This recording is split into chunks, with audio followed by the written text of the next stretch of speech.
It was a busy 5 days, and we put a lot of miles on the wheels of our minivan during that time.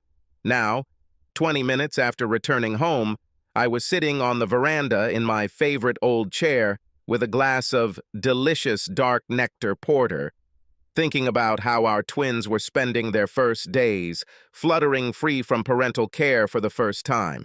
Miranda and I have just completed a journey that has turned our good old family home into an empty nest. The same journey that thousands of other parents have made before us, or at the same time as us, with their own offspring over the past few days. And I could guarantee that none of the other thousands of parent couples would feel as great as I did at that moment. Since Luke attended Georgia Tech, Atlanta became the first destination on our journey.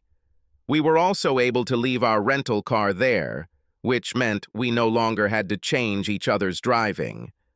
Our daughter Kelly was flown to Gainesville to be a Gator the next day, while we and her parents headed a few miles further east to Daytona Beach to take advantage of a few days of sunbathing and beach time.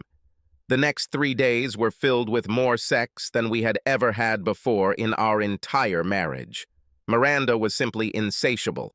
Having children early, when we were both just over 18, meant that we were now only 36, and our energy reserves and libido levels were still high. On the way home, we made a short stop at a deserted truck stop, where Miri did her best to prove to me that she forgot to put on her underwear for a reason. Now, while I was lounging in a chair, indulging in my pleasant memories, Miranda went upstairs to take a shower and get cleaned up. I was a little surprised when I heard the hairdryer turn on, which usually only happens when she is getting ready for work or getting ready to go out somewhere in the town. A few minutes after the whine of the hairdryer stopped, I heard Miranda's steps and the clicking of the heels of her shoes already in the kitchen, another unusual sound for my ear, since she usually walked around the house in rubber-soled slippers or simply barefoot. Before I could continue my lazy reflections on these incomprehensible phenomena, she called out to me, "Alan, honey, could you come and sit with me for a minute? I need to chat with you a little. It won't be long." Emerging from my dreams and from my chair, and carrying my empty glass in my hand, I cheerfully responded, "I'm on my way, darling." Walking into the kitchen, I was amazed to see my wife sitting at the table, dressed in a fresh blouse and clean jeans, looking as great as ever. She poured me a freshly brewed mug of coffee and placed it in front of where she was sitting. Miranda seemed focused and a little tense, and I was puzzled, not understanding what her smart look meant, so I slowly sat down on the empty chair that she obviously wanted me to sit on. "What's going on, Miri?" I asked warmly, taking possession of the cup and taking a sip of the strong, hot drink. "I'm leaving you, Alan," she announced simply and casually in a calm voice, picking up a large envelope made of thick paper. "I have divorce papers here for you to review and sign." She still said something, but I was literally numb in shock, my head was noisy, and I could not utter a word. A deafening blow that came from out of nowhere. I had never practiced boxing, but in those seconds I felt like how, in my opinion, a boxer floats after missing a powerful uppercut and getting into a heavy knockdown. Pushing the envelope with documents onto my edge of the table, Miri continued to hammer monotonous phrases, one by one, like piles, into my brain, completely oblivious to the tetanus that had struck me. "All conditions for divorce are written in these papers. I don't expect anything from you. With all my things left in this house, you can do whatever you want. All our savings have been divided and bills paid as of today, and I have canceled all joint credit cards. I notified everyone who needed to know about the change of my residential address. You can find out all other details from your own lawyer. If you need anything from me, contact me only through my lawyer." Taking a breath, Miranda continued her speech in the same dispassionate, businesslike voice. "I also made sure to get a restraining order because I don't want to have any more contact with you after I leave. You will also find it in this envelope. In addition, I changed my phone number and email address, and all my previous accounts are now closed. She didn't expect me to answer anything, and I couldn't utter a word. I just sat there like an idol and stared stupidly at her. On the table in front of me, an almost untouched cup of coffee exuded a light, disappearing steam and was slowly cooling. "Please," she tapped her well-groomed, varnished nail on the tabletop in warning, "don't try to create any problems with the children by trying to extract any information from them, since they are aware of what is happening and will not help you." The same thing applies to my parents. Having stopped looking over me indifferently or examining her sleek hands, Miranda finally focused her gaze on me, coldly looking straight into my eyes. "I know, Alan, that you're going to ask about this, so I'd better say it myself. I have been in a relationship with Dan for the past 13 years, and now I hope to turn my work husband into my real, full-time husband. I love—" She paused for a moment and corrected herself. "Loved you, Alan. I just love Dan more. He endured and waited long enough to earn the right to be with me. Well, today I'm breaking up with you, and now I will completely belong to him, alone. That's all. Goodbye, Alan." Miranda finished, stood up, and left the table, heading towards the exit. Only when she picked up the bag with things that was standing at the threshold and had already opened the front door, I finally found the gift of speech, and in a strange voice was able to croak out only one word. "Why?" Still showing no emotion, she froze for a moment, turned her head, looked me straight in the eyes, and said only two words: "Sandy Thompson." With these words, she stepped over the threshold, slamming the door behind her, and all I heard in the inky silence was only the fractional click of her shoes, the muffled knock of the car door, and the sound of a roaring engine, gradually moving away and disappearing after a minute. That was the last time I saw or spoke to Miranda for the next 16 months. Daddy at work was Dan Roberts, the man I've considered my oldest and best friend for the past 18 years. Miri and Dan's wife, Lisa, became close friends during their pregnancy. Soulmates, you might say, since they were both close in age. Lisa was 22, and Miri was just over 18. Moreover, Cassie, the daughter of Dan and Lisa, was born the day after our twins, which of course served as a clear sign of fate for both wives. This initial friendship grew into such closeness that they were both inseparable, which naturally meant that we husbands were also together. The closeness of the two families soon became almost like a family unit within one large and friendly family, since we visited each other every weekend, and it was very convenient to live just 2 blocks from each other. Until our oops moment that brought the twins into this world, both Miranda and I were in college. Miri always wanted to study business or business management, while I majored in mathematics while earning a partial scholarship to the college baseball team.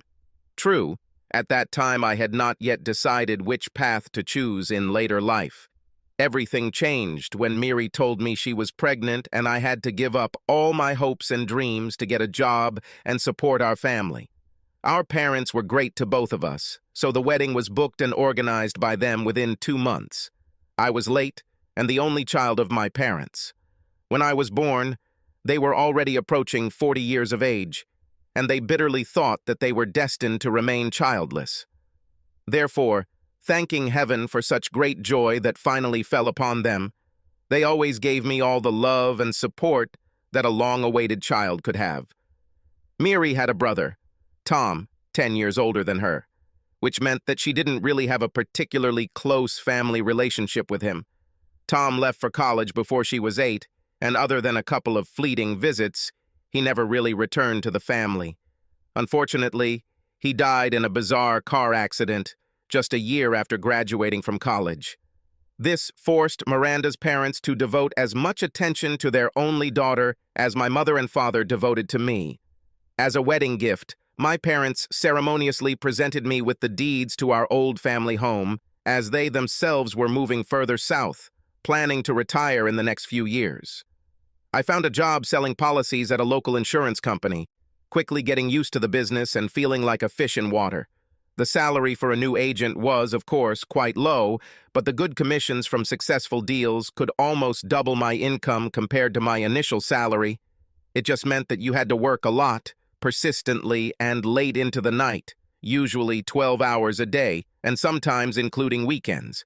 In the months before giving birth, Miri took a part-time job as a secretary in one of the offices, with the same intention of getting a degree, but now she spent most of her time studying part-time, online. It was during this period of time that the support of her parents became truly invaluable.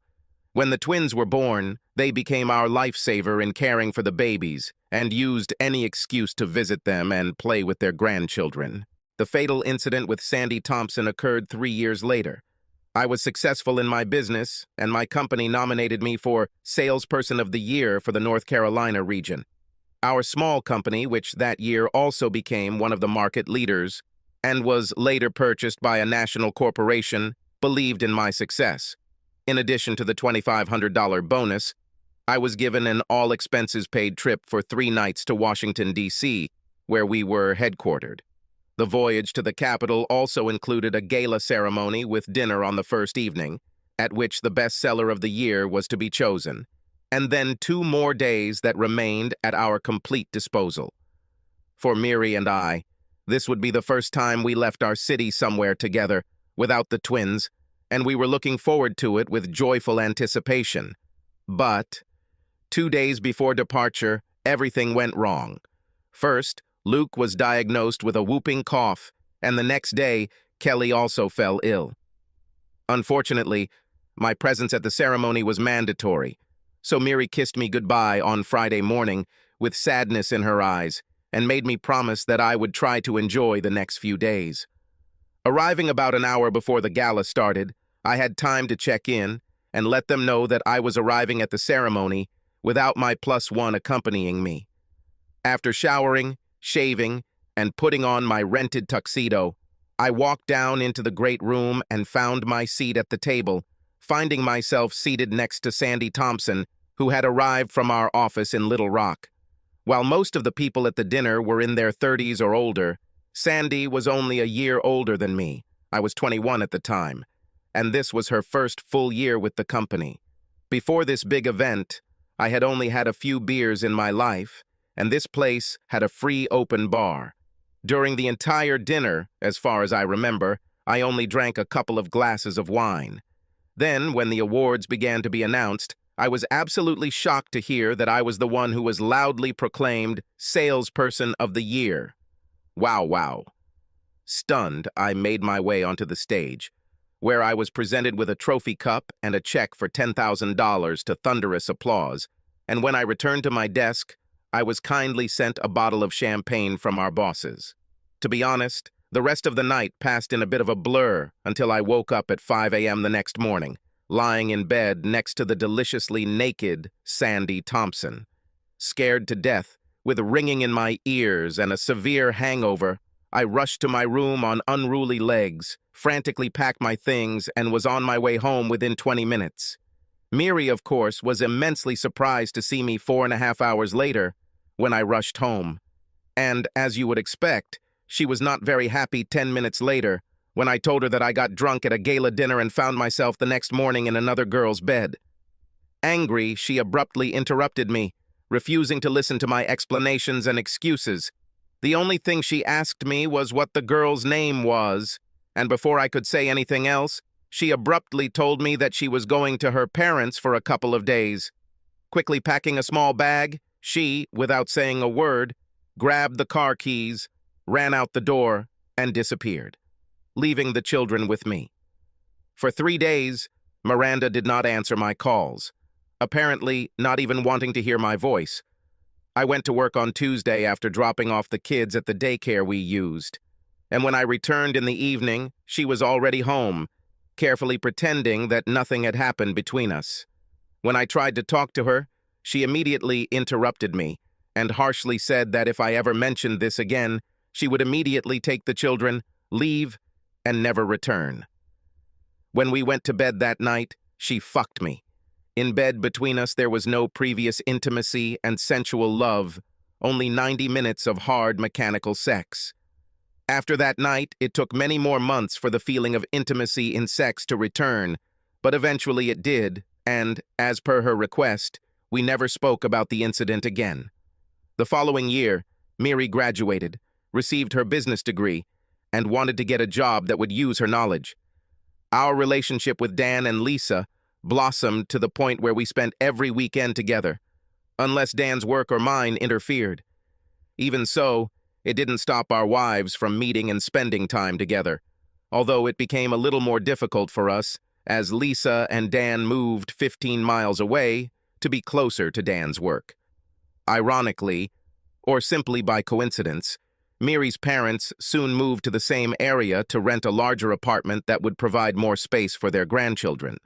In addition, they also began looking after Robert's daughter, Cassie, giving Dan and Lisa a little more freedom. Dan's company grew quickly, and one day they needed an office manager, and he himself needed a personal assistant. This position seemed to be a perfect fit for Miri, and after interviewing with managers, my wife got the job and loved it. Miranda grew up with the company and was always close to Dan, hence the humorous name Dan's work wife. This situation continued for 7 years, and then Lisa suddenly died from a brain aneurysm. In fact, this terrible blow to her happened on the day when she was visiting me, as usually happened when Dan and Miri had to go on business trips together. This tragedy was devastating for all of us, but it obviously hit Dan especially. He couldn't handle the shock himself, and he certainly couldn't look after his 11-year-old daughter properly on his own. So the solution was to have Miranda come over to the Roberts' house for a couple of hours after work, 3 times a week, to make sure everything in their house was clean and tidy, and to prepare dinners that could be quickly reheated. At least that's how Miri presented the situation to me. 16 months later, I was just leaving the garage with the last box of things to load into my minivan when I paused for a second as I saw Miri's car pull into the driveway of the house. It was the first time she had returned from that memorable conversation in the kitchen during which she had so coldly thrown the divorce petition at me. So at this point, of course, she was the last person I expected to see today. When she got out of the car, I greeted her. "Miranda, aren't you violating the restraining order by being here?" I asked in an even and neutral tone. "The ban ceased to apply on the day we divorced." She waved it off, playing with her keyring. "How are you doing?" I shrugged. "Things are as white as soot. I live in the present and dream of a bright future. Would you like some coffee?" I threw over my shoulder, already returning to the house. "That would be great," she replied, following me. By this time, there was nothing left in the house except a few boxes and a lonely dining table in the kitchen. All household appliances and one of the bedroom sets were left to the new owners. The sale of the rest of the furniture and other household items among neighbors and acquaintances, carried out over the past couple of days, was very successful. What was left over will soon be sent to the landfill. The son of one of my former work colleagues promised to do this for me the day before I handed over the keys to the new residence. His wife and her friend also volunteered to help me with the final cleaning and organizing of the rooms of the house, although I tried unsuccessfully to refuse. A lonely greeting card lay lonely on the mantelpiece in the living room. Since I turned 38 a couple of days ago, my colleagues at the office gathered to send it to me, with warm congratulations from all of them, as well as another card, wishing great luck in the new place, which I had already packed with my luggage. The company I worked for over 19 years has always been very kind to me, and it was with sadness and great regret that I was leaving behind some good friends, but it had to be done. There was nothing keeping me here anymore.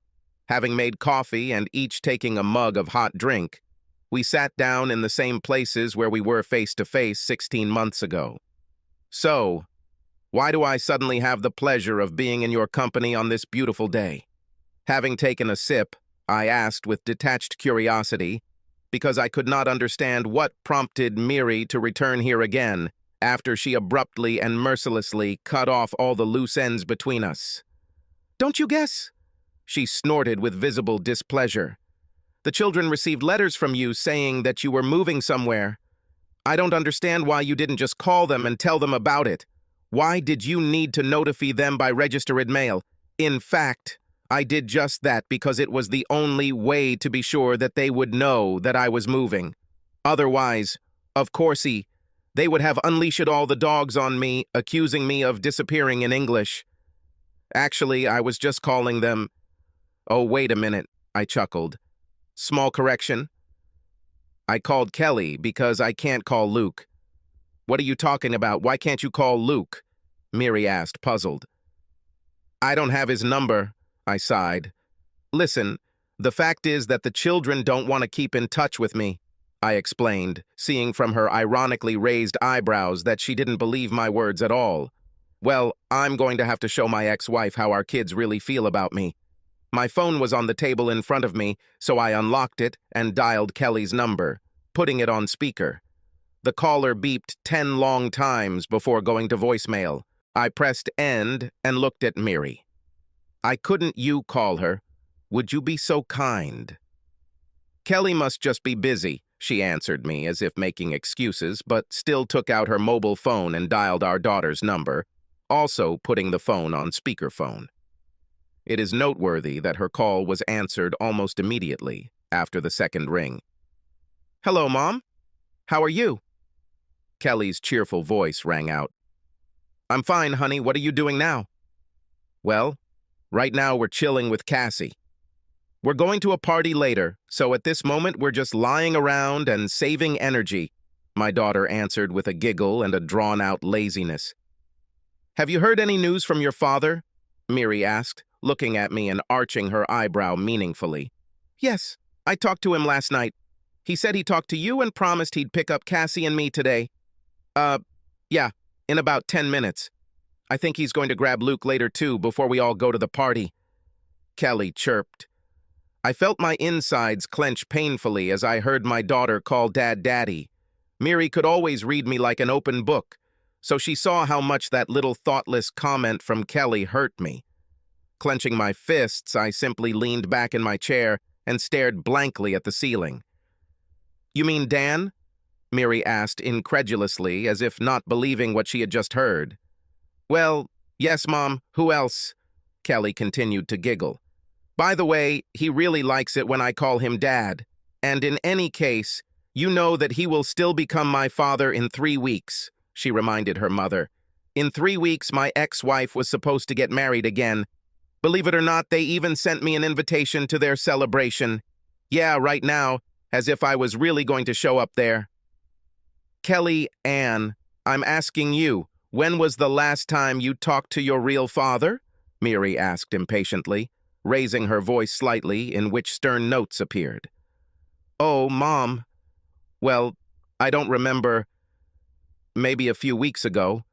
Sensing something wrong in her mother's voice, Kelly's amused tone immediately disappeared. I opened and showed her my call log for Kelly's number, and Miri, glancing at the screen, could see my numerous but unsuccessful attempts to reach my daughter. To be honest, none of my children have called me since Miri left, not a single call in almost a year and a half.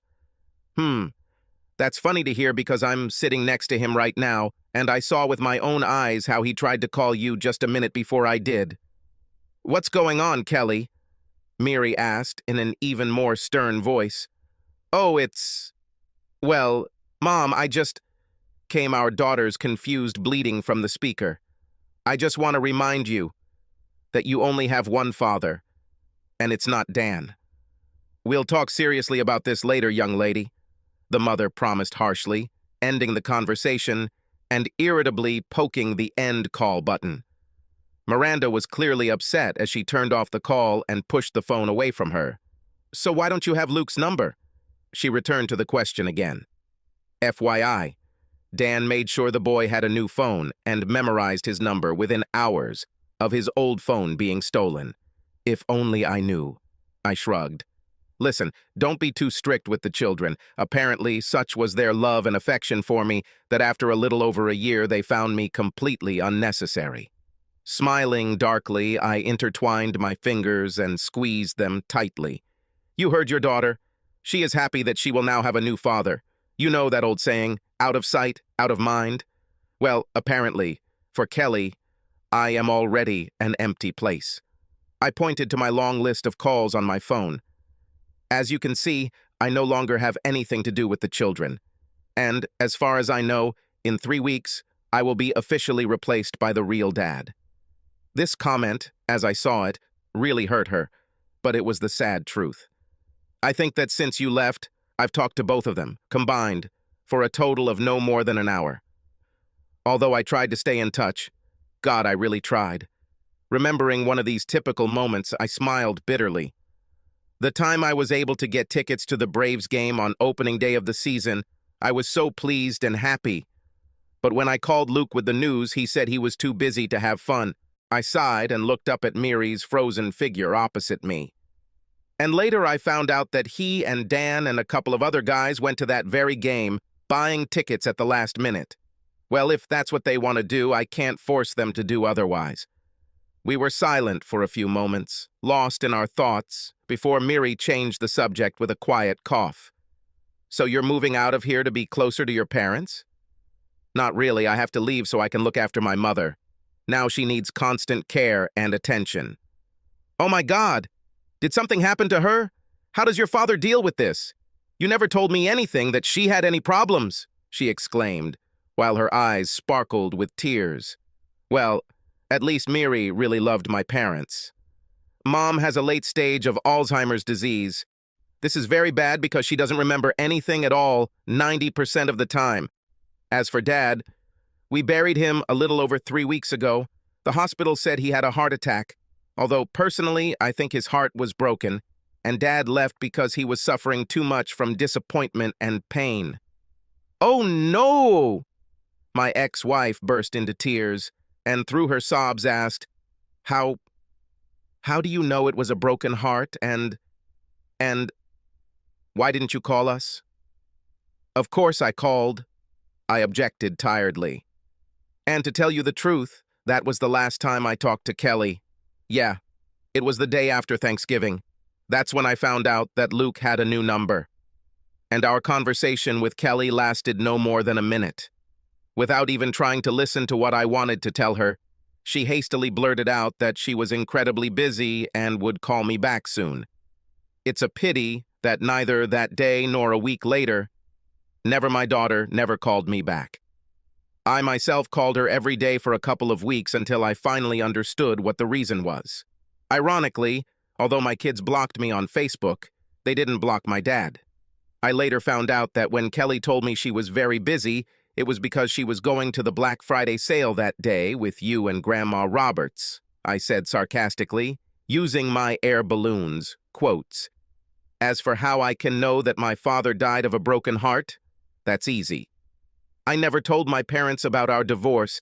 Yes, I was going to do it sooner or later, but I never could, I admitted, looking away and feeling tears welling up in my eyes.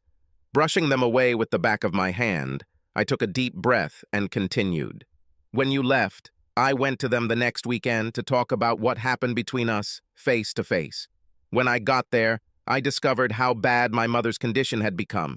Dad had told me before how forgetful she was sometimes, but since I last saw them the Christmas before last, her condition had seriously deteriorated. You obviously never knew about this, because not once in the last 3 years have you been able to go with me to their place when I took the children there. I could not resist directly hinting at those compelling reasons that, as we now both knew well, prevented Miri from accompanying me and the children every time. Because of my mother's illness, I did not, have the right to bring this news to both of them then, and every week it became more and more difficult to do this. Anyway, on Thanksgiving Day, after we had finished the holiday dinner and put Mom to rest, Dad began asking me questions persistently, because he had not heard anything from you or the children for over a year. So I had to tell him the truth about our breakup and your leaving. Miri, tense as a string, sat opposite me, placing her sharp elbows on the table and covering her mouth with both palms. Only eyes shining with tears and trembling eyelashes lived on her pale face. In the morning, I found my father in his favorite chair. I dully continued my sad story. He was sitting, leaning back and clutching our family photograph in his hands, the same sunny one in which all 4 of us laugh and fool around. She was still wet from his tears. So yeah, Miri, our divorce broke his heart. You know, Mom and Dad were married for 52 years. He was a man of the old school and, of course, hoped that you and I would be together until our death. I could no longer hold back the tears that continued to draw wet paths down my cheeks as I once again relived that dark day. Rising sharply from the table, I turned to the window and stared at the pale blue sky with rare clouds floating across it. Miri's sniffles and quiet sobs could be heard behind her, resting my aching forehead against the cool glass. A minute later, without turning around, I spoke quietly again. It was at the funeral that I suddenly realized how much I'm alone in this world. The only people present at my farewell to Dad were me, the chaplain, and a couple of their neighbors.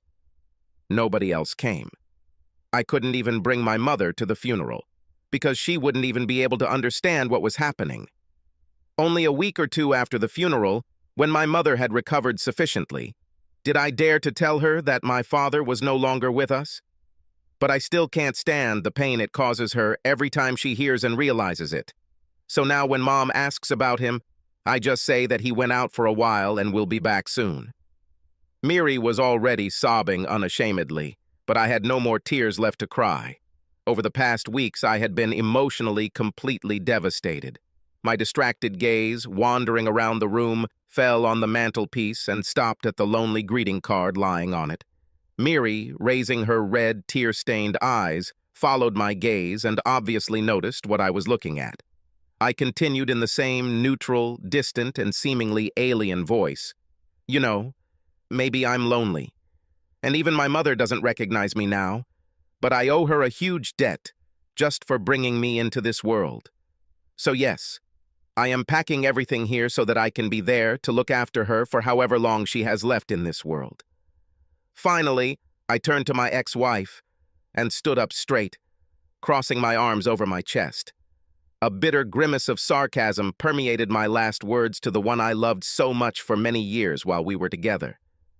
It's amazing, isn't it?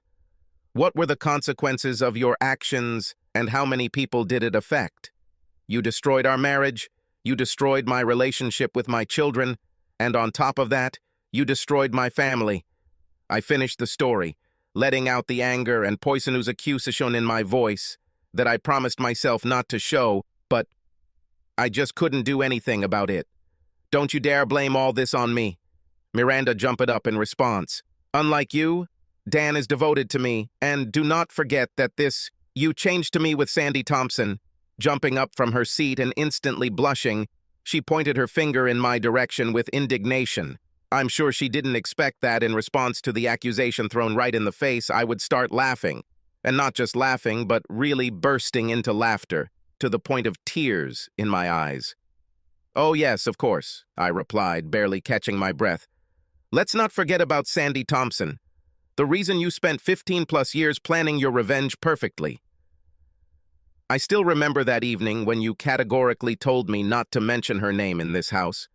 Otherwise, you would immediately take the children and leave me forever.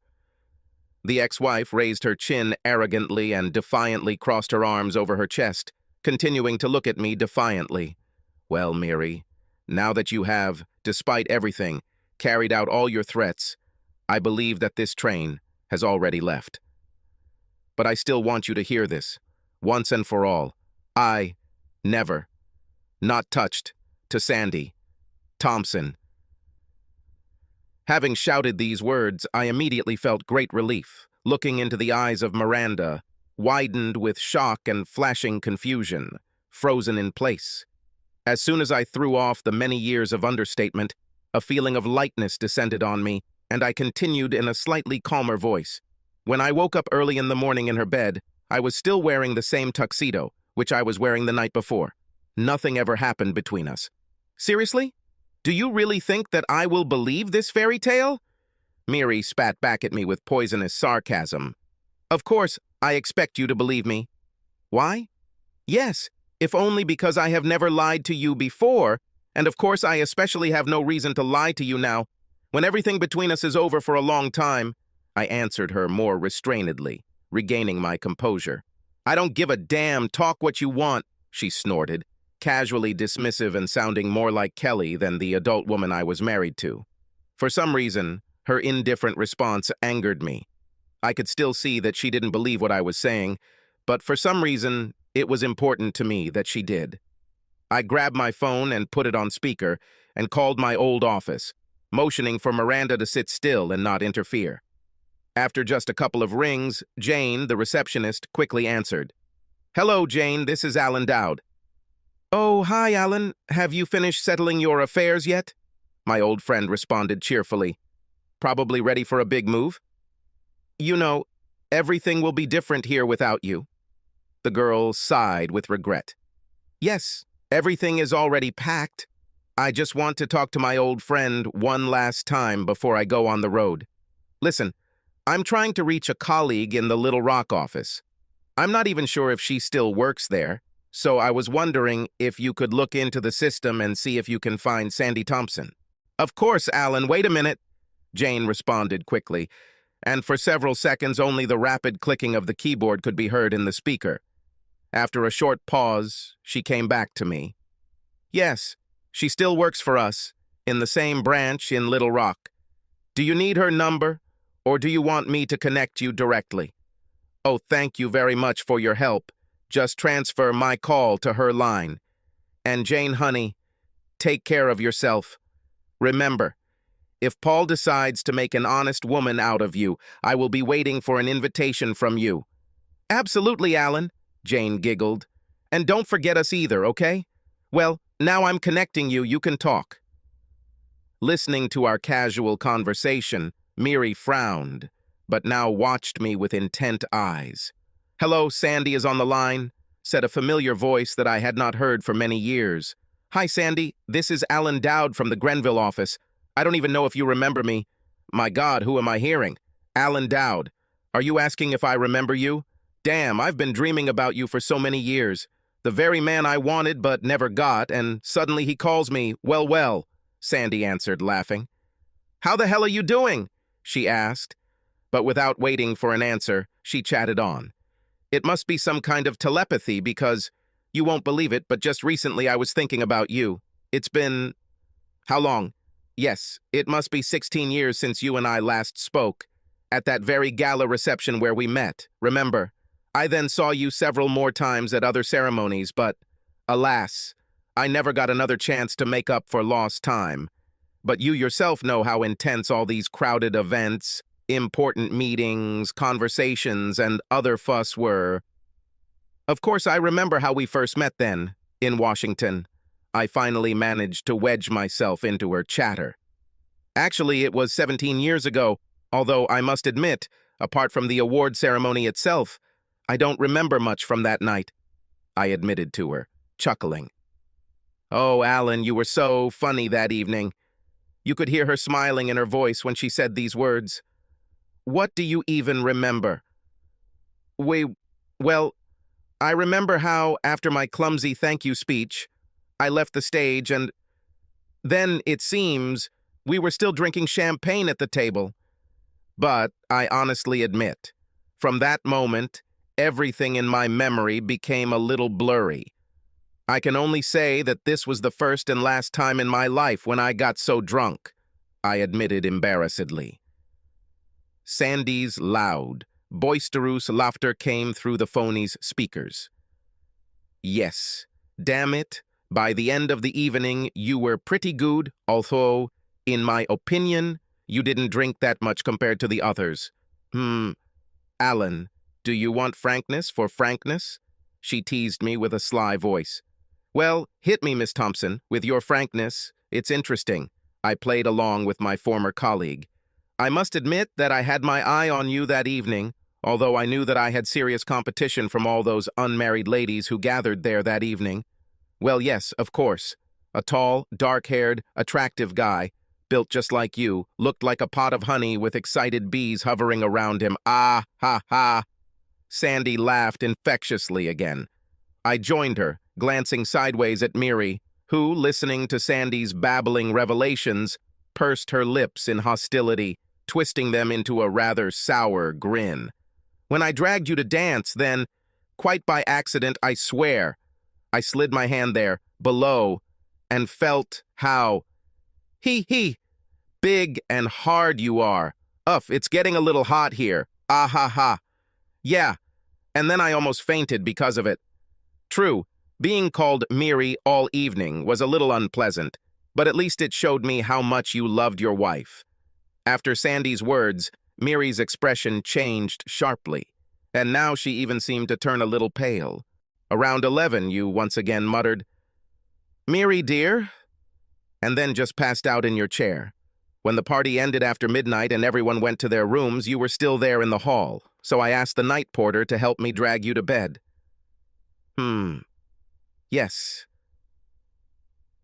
I definitely didn't remember all this, so I listened with interest to Sandy's story about that night, which became the starting point of no return in our story with Miranda.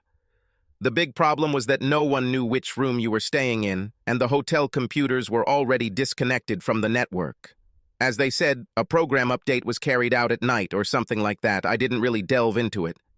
The point is that these door key cards are all the same, and it doesn't say what number they are from. In general, the only reasonable solution at that time was to put you in my room, and believe me, this in itself turned out to be a difficult task for such a big guy as you were, and even barely moving your own. He. Members. There was a pause on the phone. Only some slight rustling was heard in the speakers. After a few seconds, Sandy spoke again. "Sorry, I took a couple sips of water, but while I was chatting with you, I got a fever, and my throat was dry with all these memories," she admitted with a laugh. "So where did I stop there?" "Oh, yes. You finally ended up in my room. Well, I have to admit that at that moment I was ready to get a little naughty," she said in a rather embarrassed voice. "I already said that I accidentally felt your, unit when the receptionist and I were trying to drag you onto the bed. It was just a casual touch, but I immediately realized that you were not only tall, but also something of a decent size. Well, you know what I mean?" She sprayed into the phone again. "To my regret, you almost passed out while we were dragging you into the room, and then you immediately collapsed on the bed, muttering something inaudibly. You know, even though I wanted you," Sandy sighed, "but doing something with an almost insensitive body, this, in my opinion, is somehow piggish, and generally not in my rules. Be that as it may, I myself was a little drunk that night and very horny, so I stripped naked and lay down next to you, hoping that when you open your eyes and see me, it will surely seduce you. Well," she sighed involuntarily again, "it's obvious that this trick of mine never worked, because when I woke up in the morning, there was already no trace of you, and no one there saw you until the end of the weekend, no matter how much I asked. So all I can say, Alan, is that your wife must be a very lucky woman." Miri, her eyes widening in shock, covered her mouth with both palms, and the enormous scale of what she had done struck her like thunder. I honestly admit that at that moment, I did not have any sympathy for my ex-wife, because the root cause of the entire disaster of our marriage was her own hasty actions and arrogance. The subsequent cold-blooded planning and years of calculated scheming aimed only at getting revenge on me prove it that I did not actually know the real Miri. "Oh, about that," I responded. "Now she is already my ex-wife, and if I then knew what I know now, I think I would have agreed to your tempting offer," I answered Sandy, chuckling. She laughed loudly. "Well, honey, you're about 7 years too late if you were hoping to restore our connection. Now I am a very happy married woman with 2 wonderful children. I continue to use the last name Thompson in the office because all my clients know it and are used to it.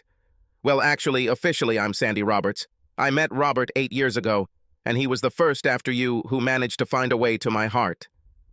At these words, a wrinkle appeared on Miri's tense forehead. She squeezed the edges of the table with her fingers, and her face was distorted in a pained grimace. With a fixed gaze, she stared at the phone lying in the middle of the table, as if the head of a viper was swaying in front of her, ready to pounce. Looking into Miranda's face, I was puzzled, because I did not understand her reaction. By the way, it's because of Rob that I thought about you, buddy. Isn't it weird?" she said, laughing. "Well, the thing is that his older brother, Dan, is getting married in a couple of weeks, and his fiancée, named Andy, like you, has the last name Daoud.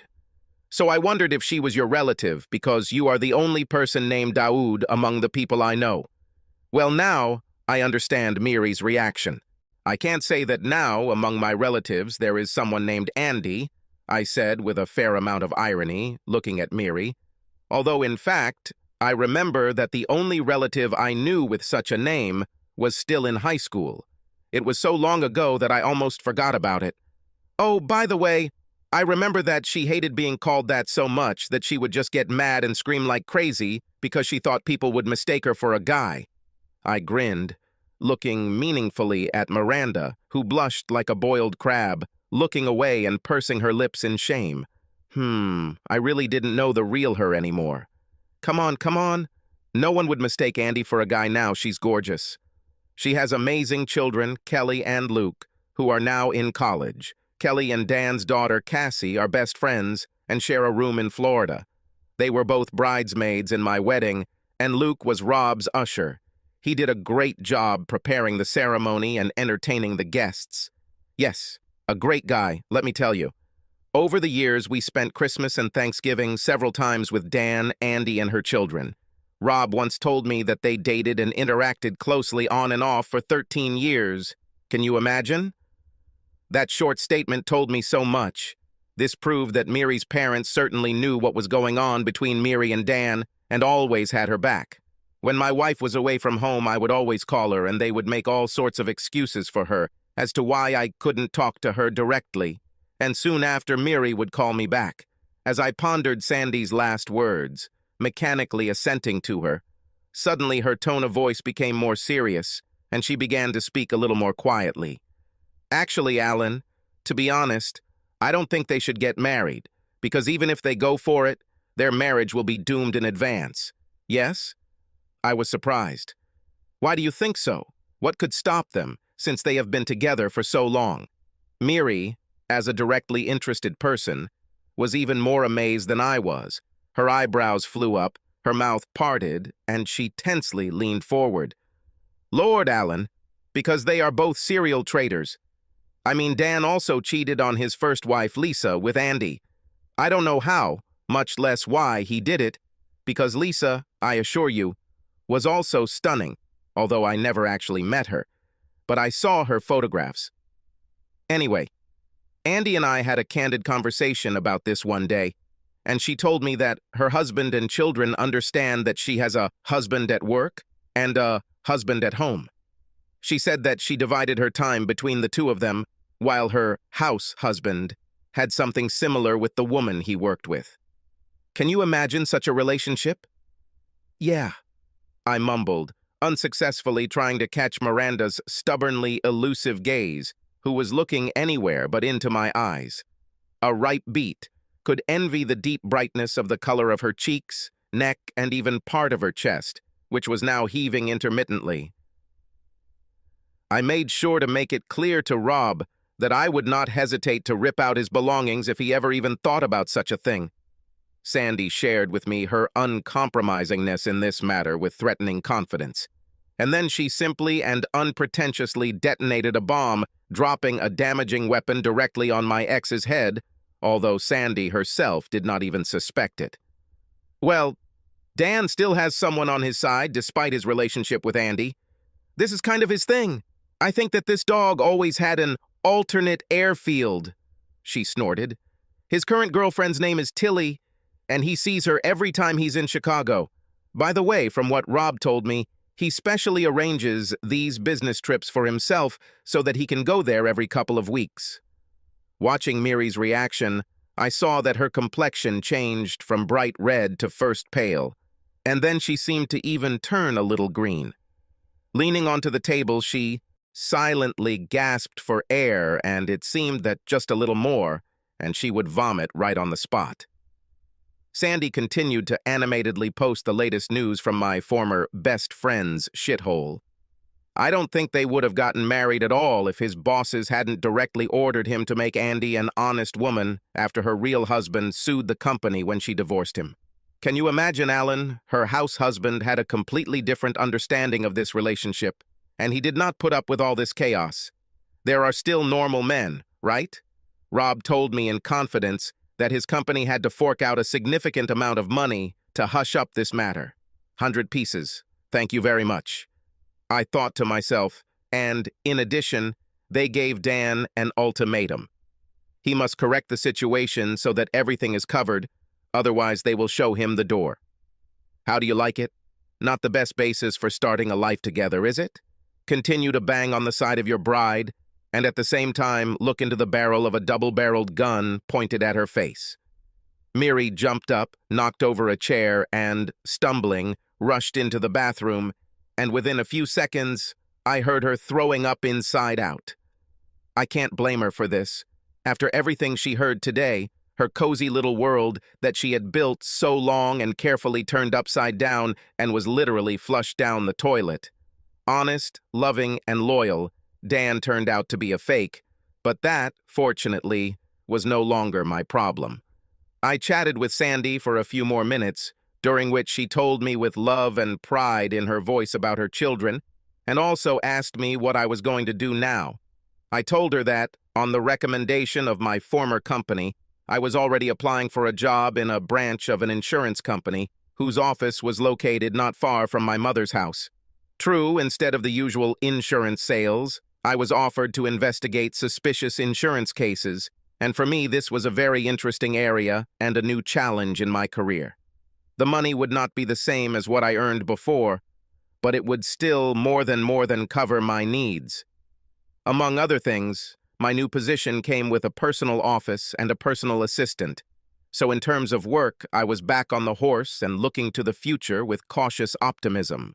Miranda returned, exhausted, clutching the walls as I ended my conversation with Sandy, exchanging numbers and promising to keep in touch from time to time. After saying goodbye to Sandy and pressing the end button, I looked at Miri. My ex-wife was clearly not in the best shape. Her face was wet, pale, and miserable, and most of her expertly applied makeup was either smudged or simply disappeared. Now Miranda looked as if she had aged many years in just 15 minutes. "To me so pitiel," she sobbed, collapsing powerlessly into a chair and dropping her head on her outstretched arms. This time, I really believed her. "Me too, Miranda. Me too. Listen, I don't have time right now. I need to follow the tracks of one type while they are still fresh, so by morning I should be in Brunswick," I answered, glancing briefly at my watch. From here to Brunswick, it was about a 6-hour drive if you grilled non-stop, but I knew I'd have to stop a couple of times along the way. "All these boxes are yours. They contain all the clothes, photographs, and other junk that you left." I waved my hand towards the packages piled up in the corridor next to the entrance. "I was going to send them to you next week, but since you're here, I can help by throwing them in your car if you want," I suggested to her in an even voice, out of the indestructible politeness instilled in me by my parents and remaining indestructible. "Actually, can I ask you a big favor?" she muttered quietly, not even having the courage to look me in the eyes as she spoke. Can I stay here for the night? I don't think I could go back home. There right now." I thought about it for a few seconds, jingling the set of keys on my finger, and then unhooked a couple and placed them on the table in front of her. "What the hell? Why not? Here are your keys and flag in your hands. Stay. But when you leave, you will have to leave them in the office of the real estate office," I warned Miri. "The new tenants will arrive on Monday, so you have a whole 9 days at your disposal, if, of course, you need them. This Sunday people will come here to help me take unnecessary things to the landfill and clean my apartment. Utilities will continue to provide their services until Monday." Finally, I looked around the room again and mentally slapped myself on the forehead. Walking over to the mantelpiece, I picked up a greeting card that had almost been left there from my caring colleagues from my previous job. In my new place, I will continue to be warmed by the friendly sincerity and warmth of their hearts. Now all that remains is to say the last goodbye to your ex. Okay, it's all over now. Take care, Miri. I really have to go. Goodbye. I hope we never see each other again. As I walked out, I turned around and took one last look at the one I once loved with all my heart. All that remains in my memory is the hunched shoulders of a broken woman sitting at the table, trembling with painful sobs. Subscribe to our channel so that your second chaff doesn't cheat on you, and go ahead and listen to the next story, because this story is nothing compared to the next one.